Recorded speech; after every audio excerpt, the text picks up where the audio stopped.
الحمد لله نحمده ونستعينه ونستغفره ونؤمن به ونتوكل عليه ونعوذ بالله من شرور أنفسنا ومن سيئات أعمالنا من يهده الله فلا مضل له ومن يضلل فلا هادي له وأشهد أن لا إله إلا الله وحده لا شريك له وأشهد أن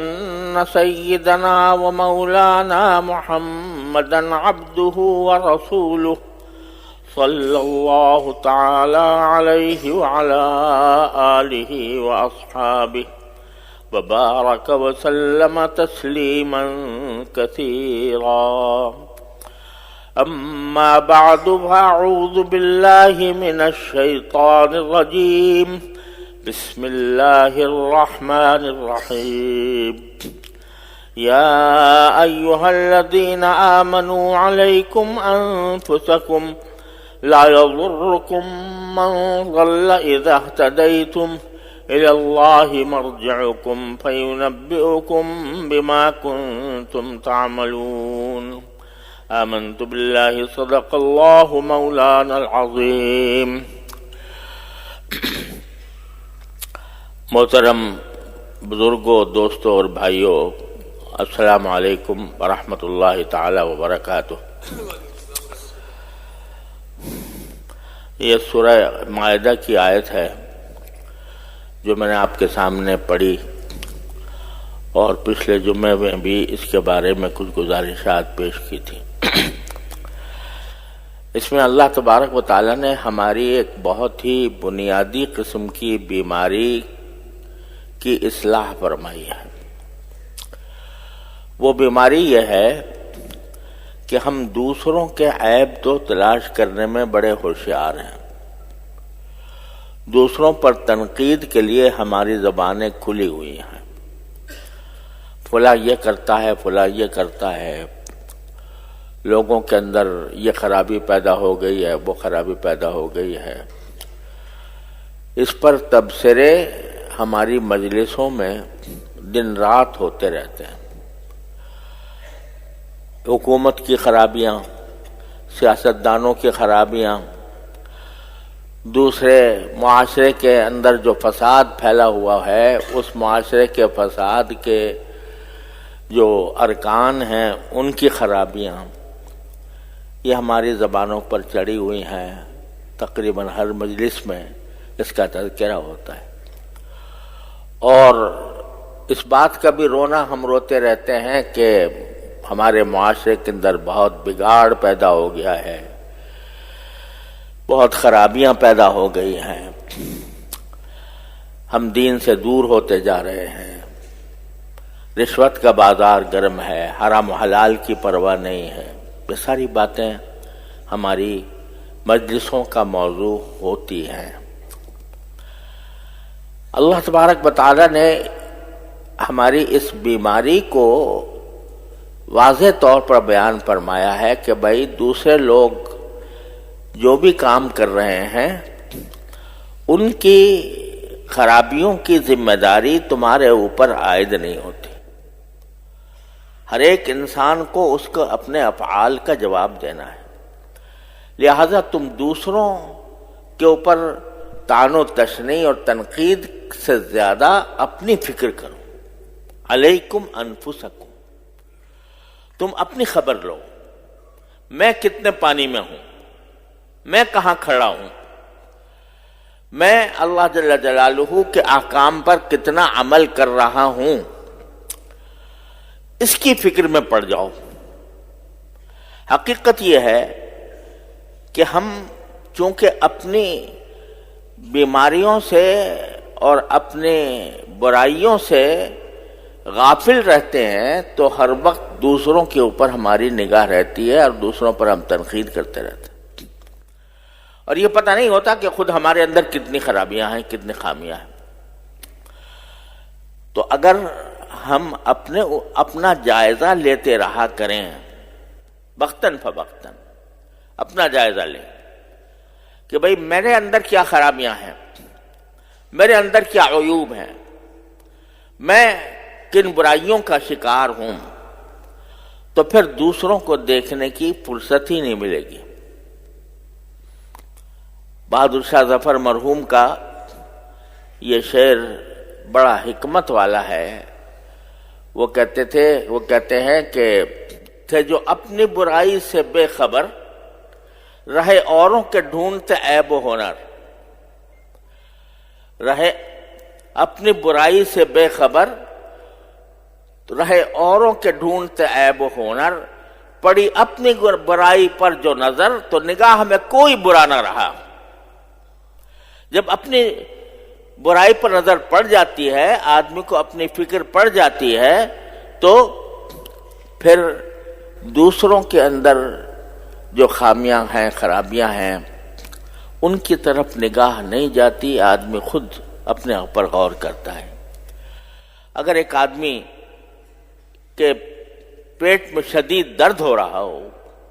خود اس کو بیماری لگی ہوئی ہے، تو وہ اپنی بیماری کی فکر کرے گا یا دوسروں کے نزلہ زکام کو دیکھتا بڑھے گا کہ بھئی اس کو نزلہ ہو رہا ہے کہ اس کو زکام ہو رہا ہے؟ وہ تو اپنی فکر میں لگ جائے گا۔ تو قرآن کریم ہمیں یہ فرماتا ہے کہ علیکم انفسکم، تم خود اپنی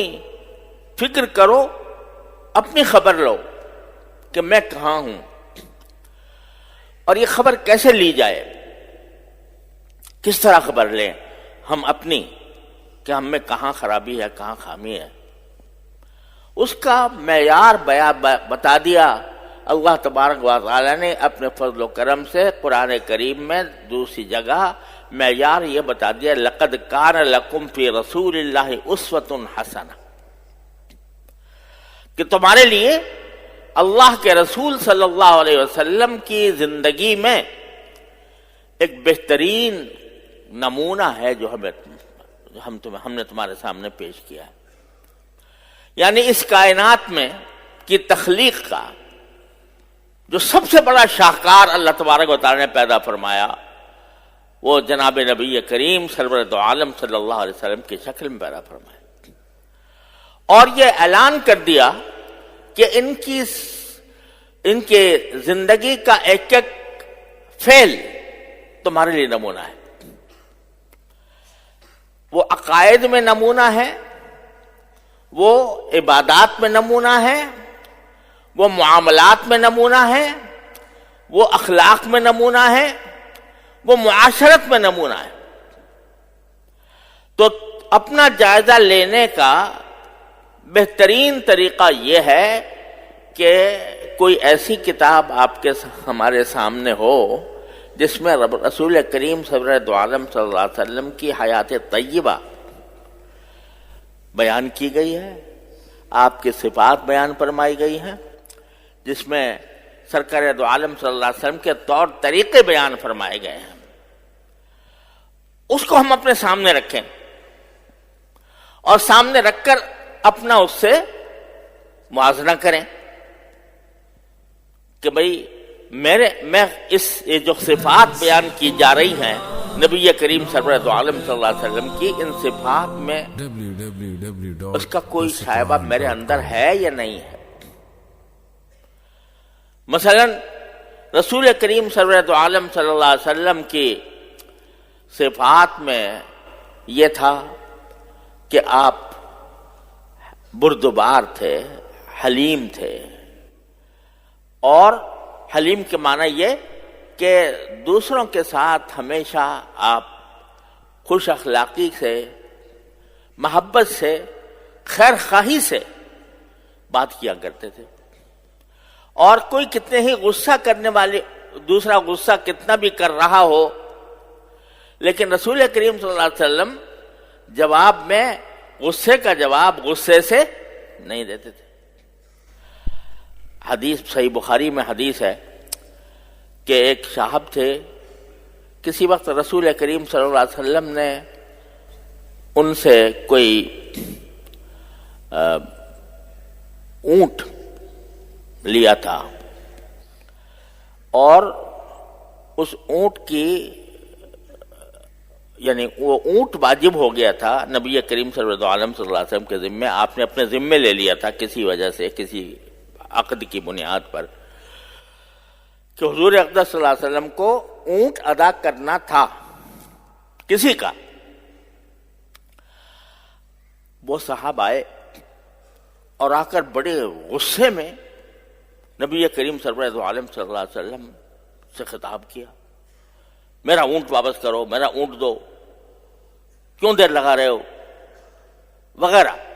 سخت کلامی سے اختیار کی۔ اب آپ ذرا تصور فرمائیں کہ سرکار دو عالم صلی اللہ علیہ وسلم بحیثیت نبی کے، بحیثیت رسول کے جو مقام تھا وہ تو اپنی جگہ ہے، لیکن بحیثیت ایک انسان کے، آپ کی نبوت سے پہلے بھی زندگی ایسی گزری کہ لوگوں کے ساتھ آپ کا معاملہ انتہائی نرم ہوتا تھا، اور آپ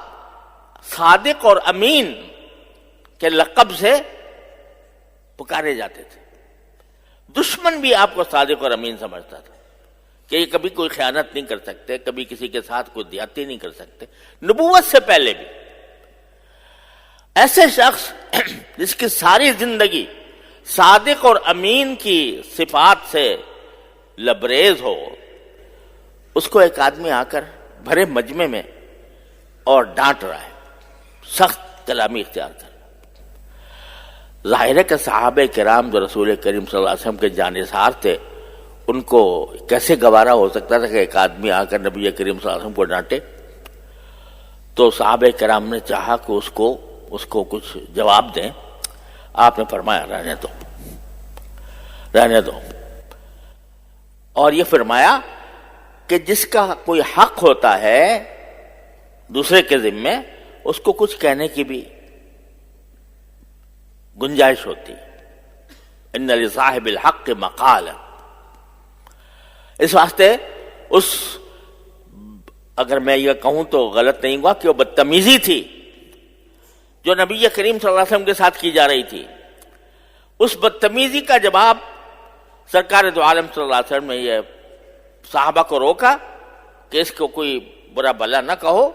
اس لیے کہ یہ صاحب حق ہے، باقی ہمارے ذمہ ایک حق ہے وہ ادا کرنا ہے، تو اس کو کہنے دو۔ اور پھر یہ فرمایا کہ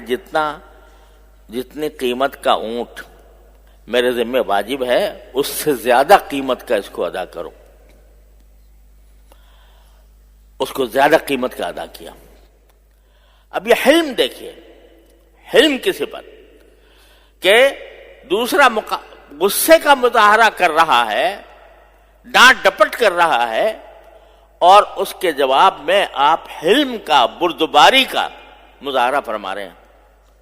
یہ سنت ہے رسول کریم سرور دو عالم صلی اللہ علیہ وسلم کی، کہ غصے کے مقابلے میں غصہ نہیں، غصے کے مقابلے میں ٹھنڈ، غصے کے مقابلے میں بردباری، اس کے مقابلے میں نرمی، یہ ایک صفت ہے کہ جو رسول کریم صلی اللہ علیہ وسلم کی اللہ تعالیٰ نے پیدا فرمائی، اور آپ نے ساری زندگی اس کے اوپر عمل کیا۔ ایک صاحب سے وعدہ ہو گیا کہ کسی وقت فلاں جگہ پر ملیں گے، اور نبی کریم صلی اللہ علیہ وسلم اسی وقت کے مطابق جگہ پر پہنچ گئے، کیونکہ وعدہ کیا تھا۔ وہ صاحب نہیں موجود تھے، آپ وہاں کھڑے رہے، اور یہاں تک کہ روایت میں تو یہ آتا ہے کہ روزانہ جا کر وہیں پر کھڑے رہتے، 3 دن اسی طرح گزارے۔ 3 دن کے بعد وہ صاحب ٹہلتے ہوئے آ رہے کہ وعدہ کیا تھا فلاں جگہ ملنے کا۔ ابھی جو شخص 3 دن جس نے وعدہ خلافی کی اور تکلیف دی کہ آدمی انتظار کر رہا ہے اس جگہ کھڑا ہوا، اس کو پرواہ نہیں،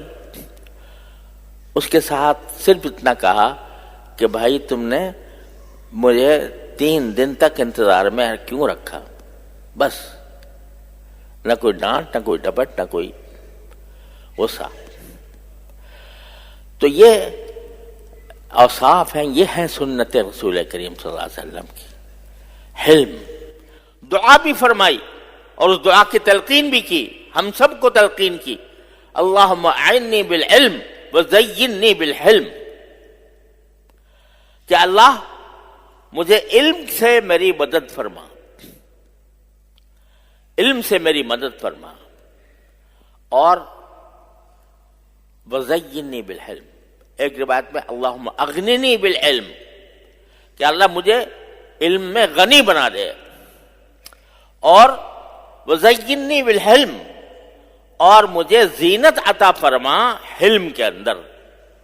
حلم کے ذریعے، کہ میرے اندر ایسا حلم ہو، ایسی بردباری ہو کہ دوسرے لوگوں کے غصے کے جواب میں ہمیشہ ٹھنڈا رہوں، بردباری کا مظاہرہ کروں۔ اب ہم سب، یہ ایک بس میں نے بیان کیا،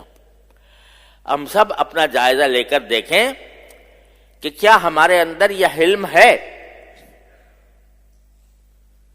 تو اگر نہیں ہے تو اس کے معنی یہ کہ ہم عیب دار ہیں، ہمارے اندر عیب، ہمارے اندر خامی ہے، ہمارے اندر خرابی ہے۔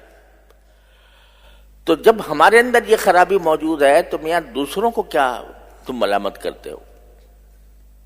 جب تمہارے اندر خود موجود ہے یہ خرابی؟ رسول کریم سرور دو عالم صلی اللہ علیہ وسلم کا حلم دنیا کے اندر مشہور، ساری دنیا جانتی ہے۔ آپ کا دوسروں کے ساتھ خوشگوار انداز میں ملنا اور دوسرے کی گالی کا جواب گالی سے نہ دینا، کتنا ہی کوئی شخص برا بھلا کہہ رہا ہو، سرکار دو عالم صلی اللہ علیہ وسلم کی طرف سے اس کا کوئی سخت جواب، گالی کا جواب گالی سے نہیں، ساری زندگی اسی میں گزری، دشمنوں سے بھی سابقہ پیش آیا، کافروں سے بھی سابقہ پیش آیا، لڑائیاں بھی ہوئیں، جنگیں بھی ہوئیں، لیکن سرکار دو عالم صلی اللہ علیہ وسلم کے زبان پر کسی کے لیے سخت کلمات نہیں نکلے۔ آپ کی جو صفات پہلے سے جو کتابیں نازل ہوئی تھی، تورات اور انجیل وغیرہ، ان میں نبی کریم صلی اللہ علیہ وسلم کی جو صفات مذکور ہیں، ان صفات میں ایک بہت بڑی صفت یہ بیان کی گئی ہے، تورات میں آج بھی موجود ہے، کہ وہ نبی جو آخر دور میں آئیں گے، خاتم النبیین صلی اللہ علیہ وسلم، سب سے آخری نبی جو آئیں گے، جو تشریف لائیں گے، وہ کیسے ہوں گے کہ ان کی بازاروں میں آواز سنائی نہیں دے گی، یہ الفاظ موجود ہیں، اور وہ برائی کا جواب برائی سے نہیں دیں گے۔ یہ پہلے سے صفت بیان کر دی گئی تھی نبی کریم سرور دو عالم صلی اللہ علیہ وسلم کی تشریف آوری سے پہلے، تورات میں یہ صفت بیان کر دی گئی تھی۔ اب یہ ایک سنت ہے رسول کریم، تو یہ اپنے اندر پیدا کرنے کی جائزہ لے ہر انسان ہم میں سے کہ بھئی میں اس صفت پر کتنا میں عمل کرتا ہوں۔ یہ جو قرآن فرما رہا ہے علیکم انفسکم، اپنی خبر لو، اپنے حالات کا جائزہ لو اور دیکھو کہ کہاں خرابی ہے، تو اس کے لیے ہم نے تمہارے سامنے ایک آئینہ رکھ دیا ہے۔ وہ آئینہ کیا ہے؟ نبی کریم سرور دو عالم صلی اللہ علیہ وسلم کی سیرت طیبہ، آپ کے اخلاق، آپ کے عادات، آپ کا کردار، دوسرے لوگوں سے آپ کا معاملہ، یہ سب رسول کریم سرور دو عالم صلی اللہ علیہ وسلم نے سامنے رکھ دیا۔ ایک شخص آتا ہے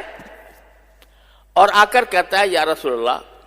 مجھے زنا کی اجازت دے دیجیے، زنا کی اجازت دے دیجیے مجھے، میں زنا کرنا چاہتا ہوں، چھوڑ نہیں سکتا۔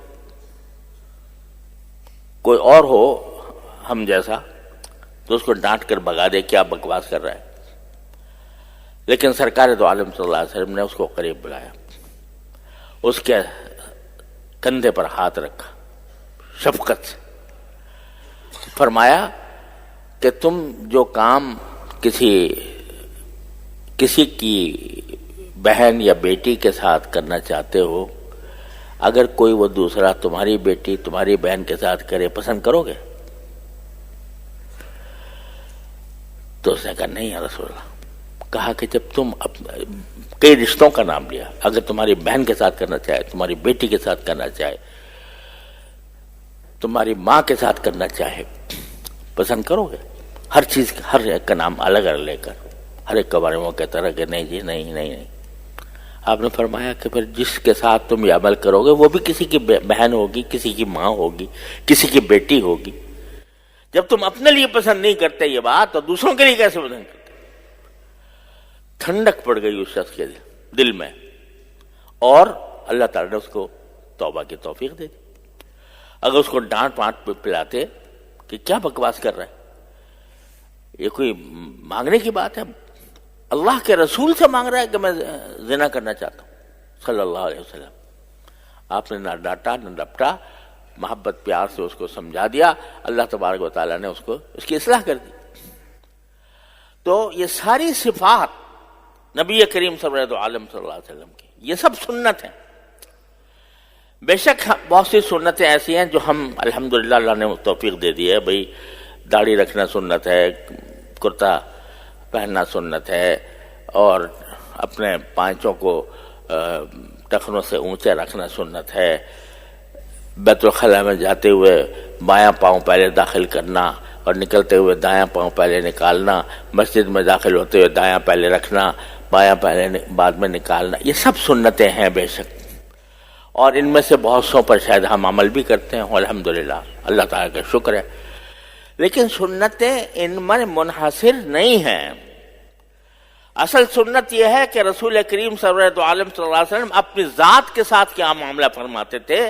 دوسروں کے ساتھ کیا معاملہ فرماتے تھے، اپنی بیویوں کے ساتھ کیا معاملہ تھا، اپنے ساتھیوں کے ساتھ کیا معاملہ تھا، اپنے رشتہ داروں کے ساتھ کیا معاملہ تھا، یہ ساری سنتیں ہیں رسول کریم صلی اللہ علیہ وسلم۔ ہم چھوٹی چھوٹی سنتوں پر عمل کر کے بس کہنا بھائی ہم تو متبع سنت ہیں،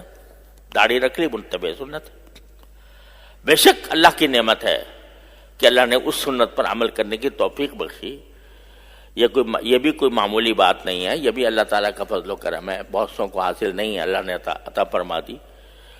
اس کی کوئی بے قدری کرنی نہیں ہے۔ لیکن میں یہ کہہ رہا ہوں کہ یہ جو صفات ہیں نبی کریم سرورۃ عالم صلی اللہ علیہ وسلم کی، ایک ایک صفت، غصے کے موقع پر آپ کا کیا طرز عمل ہوتا تھا، دوسروں کی طرف سے طعن و تشنیع اور دوسروں کی طرف سے تکلیف پہنچانے کی صورت میں آپ کا طرز عمل کیا ہوتا تھا، آپ اپنی ازواج کے ساتھ، بیویوں کے ساتھ کیا برتاؤ کرتے تھے، آپ اپنے رشتہ داروں کے ساتھ کس طرح رہتے تھے، ان کے کس طرح حقوق ادا فرماتے تھے، یہ ساری سنتیں ہیں۔ اگر خرید و فروخت کا کوئی معاملہ ہوتا تھا تو کیا کرتے تھے؟ ہمیشہ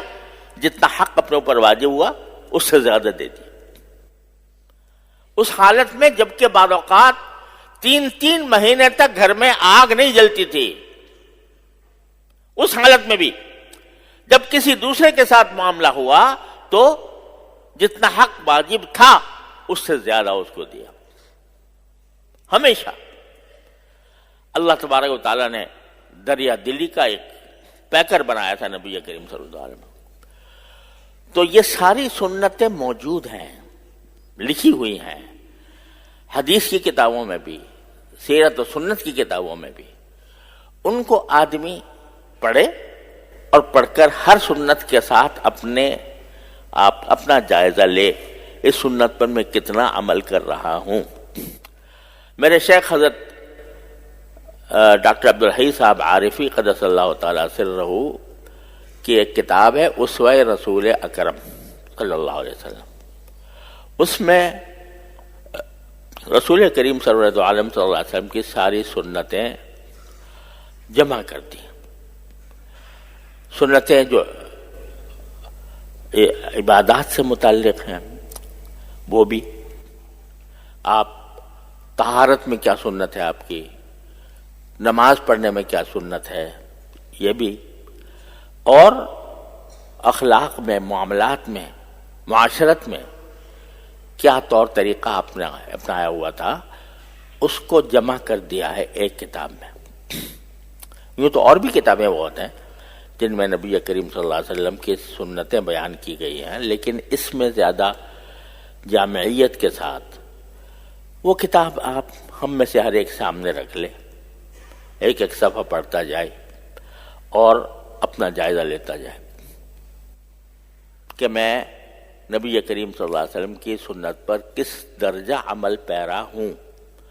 اگر کسی سنت پر میں عمل کرتا ہوں پہلے سے تو اللہ تعالیٰ کا شکر ادا کرے، الحمدللہ اللہ تعالیٰ نے مجھے اس سنت پر عمل کی توفیق بخشی۔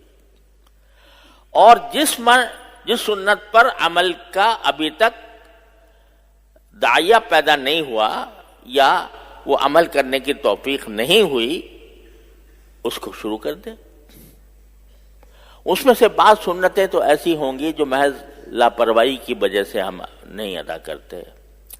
جیسے میں نے ابھی بولا کہ مسجد سے نکلتے ہوئے بایاں پاؤں پہلے نکالے آدمی، اور داخل ہوتے ہوئے پہلا بایاں پاؤں دائیں پاؤں۔ کیا مشکل ہے اس میں؟ کوئی پریشانی نہیں ہے، کوئی مشکل کام نہیں ہے۔ اگر عمل نہیں ہے، محض لاپرواہی ہے، اگر اتنا بھی کر لو تو ایک سنت پہ عمل تو ہو گیا، تو کہ تم نے پاؤں پہلے بایاں نکالا، اللہم انی اسألک من فضلک کہہ دیا۔ بیت الخلاء میں جاتے ہوئے بایاں پاؤں پہلے اندر داخل کیا، دائیں پائیں بعد میں کیا، کوئی تکلیف نہیں اس میں، آرام سے آدمی سنت پہ عمل کر سکتا ہے۔ تو جو ایسی آسان سنتیں ہیں ان پر تو فوراً جو بے پرواہی سے ہم چھوڑے ہوئے ہیں، اور جن کے لیے اپنے نفس پر قابو پانے کی ضرورت ہوتی ہے، اس کے لیے اپنے نفس پر قابو پانے کی کوشش شروع کر دیں اور اللہ تعالیٰ سے دعا کرے۔ اگر غصہ آتا ہے مجھے بہت، دوسروں پر غصے کا میں اظہار کرتا ہوں، غصہ جو ہے ایک بڑی زبردست کمزوری ہے اور رسول کریم صلی اللہ علیہ وسلم کی سنت کے بالکل خلاف ہے، تو اپنے اوپر ذرا تھوڑی زبردستی کرنے شروع کرے۔ جو قرآن نے طریقہ بتایا ہے کہ ایسے موقع پہ جب غصہ آئے تو آدمی اللہ کی پناہ مانگے شیطان رجیم سے، وہ کرے، زبردستی کرے، دعا بھی کرے، یا اللہ میری اس عادت کو ٹھیک کر دیجئے، مگر فکر تو ہو کہ میرے اندر یہ خرابی ہے کس طرح دور ہوگی۔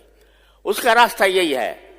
کہ اسوہ حسنہ نبی کریم صلی اللہ علیہ وسلم کا وہ سامنے ہو، اور اس میں سے ایک ایک چیز کو لے کر آدمی اس کے اپنا جائزہ لیتا رہے۔ اللہ تعالی ہمیں اس کی توفیق عطا فرمائے۔ اللہ تبارک و تعالی اپنے فضل و کرم سے ہمیں متبع سنت بنائے، اور ہماری ساری زندگی میں اللہ تعالی سنت کو جاری اور ساری فرما دے۔ وآخر دعوانا